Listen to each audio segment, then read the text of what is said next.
We thank this panel for joining us, and we will begin with Dr. Marshall. Thank you, Dr. Messer. I appreciate very much the presence of folks on the Zoom, and in particular, the presentations that we heard before this. We have had much good insight and thought, and what we want to do in this panel is kind of follow up with some specific experiences that we've all had. As Dr. Messer said, I've spent most of my life in the world of the academy and church together. We need each other. It's not either church or academy, it's both and. And as I think about institutions in general, including local churches, and I think about how we become more inclusive, not just toward LGBTQ folks, but how we also address things like Christian white nationalism, or how we begin to speak about racism, heterosexism, and other forms of phobias that show up in our culture.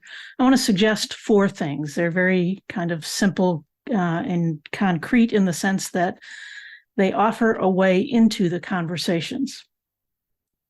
The first is, as you look at your institution that you're a part of, or as you look at the congregation of which you're a part, the first thing is to assess where you are and to celebrate what you have done already. Along with some of the other folks on this panel, many of us have been doing this work for a very long time.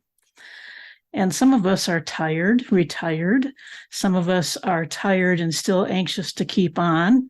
Some of us are finding new ways to use our voices and our authorship to bring about justice and change. The first thing is to celebrate where you are, to name it and to claim it. I think about churches that have been reconciling for a long time. As Dr. Miller suggested, this is a 40-year process that Reconciling Ministries has been a part of the United Methodist Church. Some of those churches have not only changed lives, but they've saved lives. They've been the place of refuge, have been a place of sanctuary. They've been a place where people can come and pour out not just their sorrow, but also their celebrations.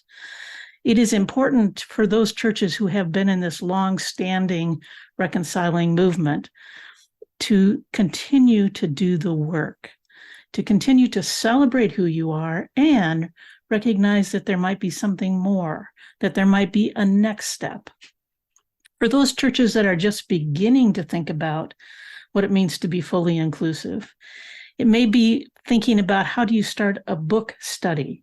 How do you gather people for conversation? How do you find like-minded people in your community or your congregation? How do you learn from one another? Beginning where you are, thinking about the next step, may lead you to think about what might it mean to welcome and really welcome and celebrate an LGBTQ pastor. These are realities that I think every church ought to be thinking about and celebrating. So finding ways to continue the journey is very important. The second thing is to use our collective voice to speak, as I think the bishop said, to speak into the pain and into the trauma that some people have experienced because they've been part of churches. It's not unusual for people to name and claim the way in which the church has harmed them. It is more unusual for churches to know what to do with that. Watch for hate speech, as Dr. Martz just talked about. White Christian nationalism, anti-Semitism, anti-Muslim approaches to people who are different from us are becoming way too apparent in our culture. The rise of hate speech, the rise of hate acts against people, against groups of people, requires that those of us who are in communities, churches, congregations, institutions, find ways to use our collective voice to speak into those moments, to challenge those who would have us hate one another, to challenge those who understand otherness and difference to be something to be feared rather than embraced and celebrated. The third thing is to recognize and to name and to process some of the deep grief that surrounds those who sit in our pews. It's not just LGBTQ folks, it's also families and friends. people who have struggled to make sense of the church's response to those of us who are queer in the world.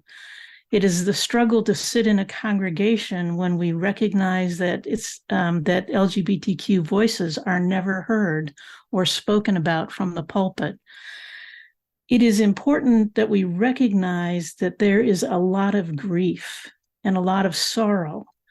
Even those of us who continue to be a part of the church, those of us who celebrate the church, those of us who want to see the church change, carry sorrow and sadness, especially around holiday times or around times when the questions of inclusion continue to come up.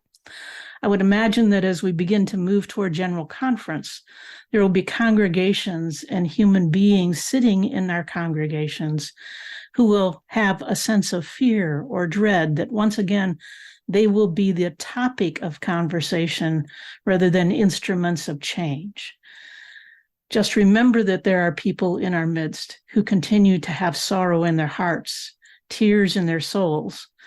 And if we are communities of hope, communities of healing, communities of reconciliation, we have to not only move forward, but we have to remember that some people still need to process and need and deserve a place to process their grief.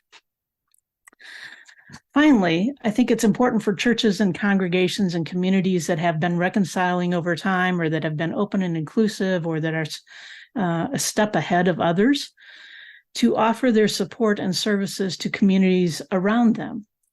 Find a church, if you're in a church that's beginning to have conversations about openness and inclusiveness. Find a church who's ahead. Find a church that's already reconciling. Find a church or a community or a congregation who can support as you move into the work and into the process. These are very kind of simple, concrete things. They will look different in every context, but the important thing is that we find ways to be church together and that we find ways to transform and challenge and change the world around us. Again, thanks for your participation in this Zoom event, and thanks for being people who help us move forward in the church rather than standing in the way of inclusion. Thanks.